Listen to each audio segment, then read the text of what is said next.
बीमारियां जो है ना वो काफ़ी ज़्यादा हो रही हैं। बिल्कुल बिल्कुल, कराची में इस वक्त एक साथ 3 तरह के इन्फेक्शंस फैल रहे हैं जिनसे शहरी बहुत ज़्यादा मुतासर भी हो रहे हैं। टाइफाइड है, बुखार है और साथ साथ चिकनगुनिया। अब और केसेस में जो है इजाफा होता जा रहा है, इतना था कि इस पर डॉक्टर्स भी परेशान हैं। हॉस्पिटल्स में जो है ऑक्यूपेंसी जो है वो बढ़ती जा रही है। ईआर में बहुत ज़्यादा लोग हैं। Doctor Umair, medical officer JPMC, आज हमारे साथ मौजूद हैं। सबसे पहले डॉक्टर साहब, thank you so much for coming. उम्मीद करते हैं आप खैरियत से होंगे, और बट लोग जो हैं वो खैरियत से नहीं हैं। सो प्लीज़ हमें बताइए what's going on in Karachi, specially after ये जितना रेनी सीजन हुआ रही है। देखिए, बड़ा अफसोस की बात है कि हर 2 साल 3 साल में क्लियर आती है कराची और सिंध में, जिसमें डेंगी, चिकनगुनिया, जैसा इन्होंने बताया टाइफाइड, ये तीनों बीमारियां जो हैं सर फहरिस्त होती हैं। इस वक्त कराची में डेंगी और चिकनगुनिया जो है वो बुरी तरह से फैला हुआ है। हर 10 में से 1 इंसान जो है वो इससे मुतासर हो रहा है, और अब ये आगे मज़ीद फैलेगा। ये एक सीजनेबल वेदर है उन मच्छरों के लिए जो इसको कॉज करती हैं।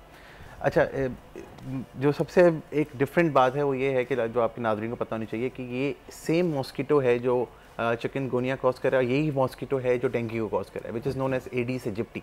एडीज एजिप्टी एक ऐसा मॉस्किटो है जो दोनों को कॉज कर रहा है, और इसी वजह से काफ़ी हॉस्पिटल्स में एक डॉक्टर्स के बीच में कन्फ्यूजन भी आ जाती है कि हम जब डेंगू को टेस्ट कर रहे होते हैं तो डेंगू का पॉजिटिव आता है, मगर प्लेटलेट काउंट नॉर्मल रहते हैं, तो हम समझ रहे होते हैं कि ये एक डेंगू का फीवर है, मगर नहीं, वो चिकनगुनिया होता है। दरअसल दोनों के सिम्टम्स भी सेम हैं, दोनों का इंक्यूबेशन पीरियड भी जो है वो ऑलमोस्ट सेम है। फ़र्क बस इतना है कि डेंगू में आपका प्लेटलेट अफेक्ट होता है और चिकनगुनिया में आपकी बोन्स अफेक्ट होती है। डॉक्टर साहब, आप कह रहे हैं कि फ़र्क नहीं है ज़्यादा, तो टाइफाइड और ये क्या कहते हैं डेंगू और चिकनगुनिया, अगर किसी को तीनों में से कोई चीज़ है तो हम कैसे इस चीज़ का तयन करेंगे कि आखिर है क्या? आई थिंक मैं अपने आप को रिपीट करता हूँ, मैंने चिकनगुनिया और डेंगू के सिम्टम्स को सेम कहा। Typhoid is something else. Typhoid जो है वो साल्मोनेला टाइफाइड से फैलता है, which is a bacteria, whereas dengue और chikungunya is a viral infection. तो वायरल और बैक्टीरियल में फ़र्क होता है। टाइफाइड को आप कंट्रोल कर सकते हैं बिकॉज उसकी एंटीबायोटिक्स मौजूद है। चिकनगुनिया को, डेंगू को आप नहीं कंट्रोल कर सकते इतनी इजीली, क्योंकि उसकी मेडिसिन अवेलेबल नहीं है। आपको सपोर्टिव केयर में ही रहना है। अगर आपको क्या है चिकनगुनिया डेंगू में, क्या है, हाई फीवर है। अगर आप चिकनगुनिया की बात करें, इसमें बोनी पेन बहुत ज़्यादा है, और आपकी जॉइंट पेन बहुत ज़्यादा है, पॉली आर्थराइटिस है, पॉली आर्थरेल्गिया है। पॉली आर्थरेल्गिया का मतलब ये हुआ कि आपकी डिफरेंट जोड़ों में, छोटे बड़े तमाम जोड़ों में दर्द हो रहा है। पॉली आर्थराइटिस का मतलब ये हुआ कि आपके तमाम जॉइंट्स में पेन के साथ साथ इन्फ्लेमेशन हो रही है, टीनोसाइनोवाइटिस हो रहा है, वो जॉइंट्स के बीच में जो टेंडन्स हैं उनमें भी स्वेलिंग हो रही है, और रेनॉट फिनोमेना। आप अगर एक चिकनगुनिया वाले पेशेंट को देखेंगे, अगर वो जब बात लेकर आएगा तो उसके हाथ जो हैं वो नीले पड़ जाएंगे। That's known as a Raynaud phenomena. ये आपको चिकनगुनिया में स्पेसिफिकली मिलता है, डेंगू में नहीं मिलता। तो ये एक ऐसी ये एक प्रिवेंटेबल कंडीशन है, इसको आप प्रिवेंट कर सकते हैं। हाँ, मगर ये कहना कि उसकी कोई मेडिसिन अगर हो, और इसकी कोई मेडिसिन नहीं है, टाइफाइड की मेडिसिन है। टाइफाइड में आप सेफेलोस्पोरिन्स का यूज़ कर सकते हैं, आप उसमें एजिथ्रोमाइसिन का यूज़ कर सकते हैं, तो आप उसको 2 से 3 दिन में कंट्रोल कर सकते हैं टाइफाइड को। मगर लेकिन इसको कंट्रोल करने के लिए, क्योंकि इसकी कोई मेडिकेशन अवेलेबल नहीं है, कोई वैक्सीन अवेलेबल नहीं है, आपने इसको सपोर्टिव केयर में ही इसको कंट्रोल करना है। तो डॉक्टर उमैर, फिर अगर किसी को, अच्छा मैं कहूँगा आपसे, अगर बच्चों को किस एज ग्रुप को ज़्यादा अफेक्ट कर रहा है, और अगर बच्चों को या फिर एल्डरली को हो जाए 65 प्लस, इनको ऑलरेडी दीगर कंडीशंस भी हैं, तो उनकी केयर और उनके साथ फिर क्या करना चाहिए? देखिए, इसको 2 हिस्सों में आप एक क्वेश्चन को डिवाइड करते हैं। बच्चों में इतने केसेस रिपोर्ट नहीं होते कंपेयर टू अडल्ट्स। ये एक, इसको हम एक अडल्ट की बीमारी कह सकते हैं, ठीक है। चिकनगुनिया मैंने नहीं देखा अब तक कि कोई 15 साल से छोटे बच्चे में रिपोर्ट हुआ या 15 साल से कम उसमें एज में रिपोर्ट हुआ। मैंने देखा है तो 15 एंड अबव भी देखा है। यूजुअली मैंने कॉलेज स्टूडेंट्स को, यूनिवर्सिटी स्टूडेंट्स में तो देखा है, मगर स्कूल गोइंग स्टूडेंट्स में मैंने अब तक ये चिकनगुनिया को नहीं देखा। डेंगू आपको यंग में भी मिल सकता है, वो आपको ओल्ड में मिल सकता है। टाइफाइड आपको यूजुअली यंग में ही ज़्यादा मिलता है। बच्चे जो हैं वो बाहर का खाना पीना जो है वो ज़्यादा करते हैं, अनहाइजीन ज़्यादा हो जाते हैं, तो उसमें आपका वो। अब इन तीनों को हम उस पर जाते हैं। अब इसमें इसका इलाज क्या है? मैंने इसको आपको बताया कि डेंगू हो या आपका चिकनगुनिया हो, हम इन दोनों में बात करते हैं, फिर हम टाइफाइड पे आते हैं। डेंगू और चिकनगुनिया में हाइड्रेशन इज़ वेरी इंपॉर्टेंट। क्यों? क्योंकि डेंगू का तो ताल्लुक ही प्लेटलेट से है, और प्लेटलेट का ताल्लुक आपकी हाइड्रेशन से है। अगर डेंगू फीवर में आपके प्लेटलेट डिक्रीज़ हो रहे हैं, तो उसको प्लेटलेट बढ़ाने का तरीका यही है कि आप अपनी हाइड्रेशन पूरी रखें। पानी या कोई भी फ्लूइड वो प्लेटलेट को बढ़ाता है, तो वो उसको मेंटेन करता है। फीवर है तो एंटीपायरेटिक्स आप देंगे, पैरासीटामोल कॉमन ड्रग है, ओवर द काउंटर अवेलेबल है, प्रिस्क्रिप्शन की रिक्वायर्ड नहीं है, सेफ़ है to use in chikungunya, in dengue. Body aches हैं तो ऑब्वियसली आप उसके लिए ब्रॉलफोर्थ ले लेंगे, आप उसके लिए कोई पेन किलर जो हैं वो आइबुप्रोफेन ले लेंगे, वो आप स्टार्ट कर सकते हैं। वैसे sorry to cut you off here doctor साहब, एक चीज़ बताइए, किसी को चिकनगुनिया और डेंगू अगर है और आपको पता है महंगाई का ये आलम है, अगर टेस्ट करवाने के लिए हॉस्पिटल में जाते हैं तो इतने इतने महंगे टेस्ट होते हैं कि हर कोई अफोर्ड नहीं कर सकता। And correct me if I am wrong, 90% आवाम तो अफोर्ड कर ही नहीं सकती हमारी। तो घर में अगर किसी को हो जाए तो इस बात का तयन कैसे किया जाए कि आया ये डेंगू है या चिकनगुनिया है? देखिए मैडम, मैं एक गवर्नमेंट हॉस्पिटल में काम करता हूँ, हमारे पास इसके टेस्ट होते हैं, फ्री ऑफ कॉस्ट होते हैं, बिल्कुल फ्री ऑफ कॉस्ट होते हैं। और आप जितने बेसिक टेस्ट हैं जिसमें CBC आ जाता है, UC आ जाता है, LFT आ जाता है, PT-INR आ जाता है, अल्ट्रासाउंड आ जाता है, ये सारे टेस्ट जिन्ना हॉस्पिटल में आपको फ्री ऑफ कॉस्ट मिलते हैं।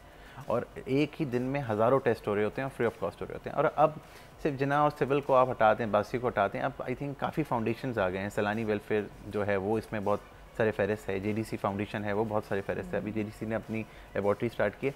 तो आई थिंक अब वो इशू से हम थोड़ा सा वो हो चुके हैं कि अगर हम कहें कि बहुत महंगे टेस्ट है, नहीं, अब आप आई थिंक काफ़ी फाउंडेशन है। इंडस एक ऐसा इदारा है जो तमाम टेस्ट फ्री ऑफ कॉस्ट कर रहा है। Let's pick from where we ended कि आप फ्लूइड्स का बता रहे थे, राइट? बिल्कुल। तो इसमें फ्लूइड्स, अच्छा बहुत सारे मरीज़ कहते हैं पानी पीने का दिल नहीं कर रहा, उसके सोने पे सुहागा, खाना खाने का दिल नहीं कर रहा। देखें, जब बुखार होता है ना, आप देखें कोई भी बीमारी मौत का बायस कब बनती है, it always starts with a fever.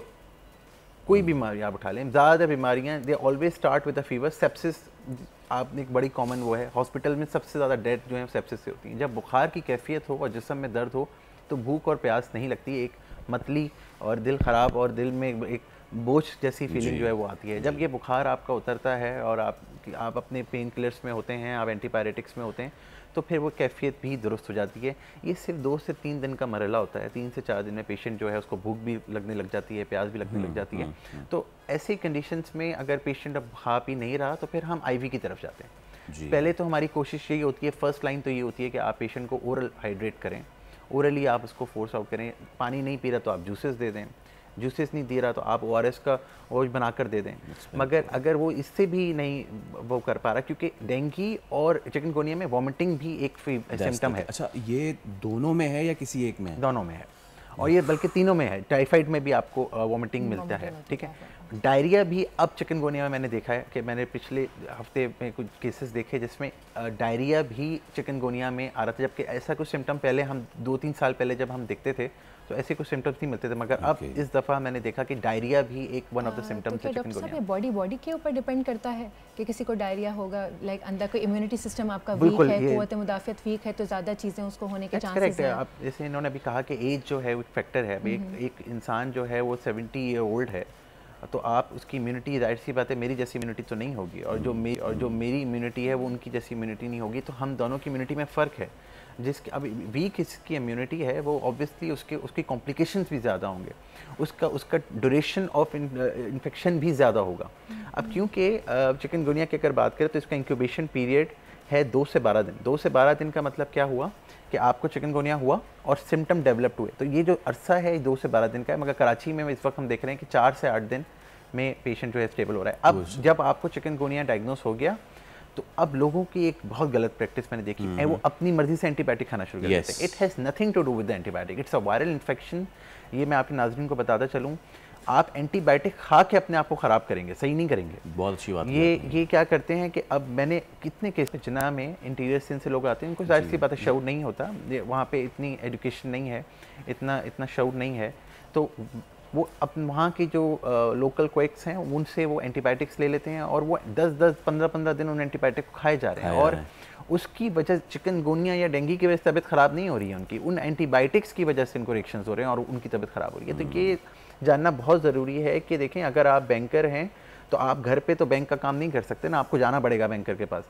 तो आप खुद डॉक्टर ना बने, ठीक है। देखिए, हमने डिग्री ली है तो किसी न किसी वजह से ली है, ठीक है। आप एंकर पर्सन है, अगर मैं आपका काम अपने घर में करने बैठ जाऊँ तो वो ये मुझे शोभा नहीं देता। तो बेसिकली लोगों को ये समझना है कि अगर आप बीमार हैं, you have to go to the doctor. आप अफोर्ड नहीं कर सकते, आप गवर्नमेंट हॉस्पिटल्स में जाएं। आप गवर्नमेंट हॉस्पिटल्स में ऐसा नहीं है, वहाँ पे अब ऐसा नहीं कि आप वहाँ पे कोई आपको देखेगा नहीं, अब आपको थोड़ा वेट करना पड़ेगा, बट हज़ारों पेशेंट्स रोज एंटरटेन हो रहे हैं। इसी बात से मुझे याद आया कि वेटिंग तो अब क्योंकि आपने बताया कि पूरी लहर है, सो सिर्फ आखिर में मुख्तसर नबी ऑफ 30 सेकेंड्स मुझे बताइएगा, इस वक्त कितने ज़्यादा पेशेंट्स का इन्फ्लक्स है इन सारे यार? तो इस वक्त काफ़ी ज़्यादा फुल हैं जीपीस मेरे, क्योंकि मैं जैसा जनरल प्रैक्टिशनर भी प्राइवेटली काम करता हूँ, और प्राइवेटली भी मैं देखता हूँ कि अब रोज़ के 7-8 पेशेंट में मैं एक अपनी ओपीडी में चेक कर रहा होता हूँ। ये एक अच्छा खासा फ्लो है प्राइवेट ओपीडी में। प्राइवेट ओपीडीज में तो इसका मतलब the moral of the story इसके पहले तो आप सेल्फ मेडिकेशन ना करें, बिल्कुल, और दूसरी चीज़ क्वैक्स के पास ना जाएं। खुदारा अपना ख्याल रखें। Doctor Umair, thank you so much for your time. आपने जो इन्फॉर्मेशन देना दैट्स एब्सोल्युटली वैल्यूएबल। तो भाई हाँ, तो जो ये जो चिकनगुनिया और ये सारी चीज़ें आपको हो रही हैं, तो बराए करम बराए मेहरबानी सबसे पहले तो घबराइए नहीं, डॉक्टर के पास जाइए और ख़ुद से दवाएं खाना ना शुरू कर दीजिए, कि खुद से पानी पीजिए, खुद से सेब वगैरह खाइए। आपने सुना होगा नीम हकीम खतरा जान। हाँ, तो ऐसा ही है, तो वो यही चीज़ तो है। ना आप किसी नीम हकीम के पास जाएं और ना अपने लिए जान का खतरा बनाएं। सब्सक्राइब करें और बेल दबाएं ताकि कोई खबर रह न जाए।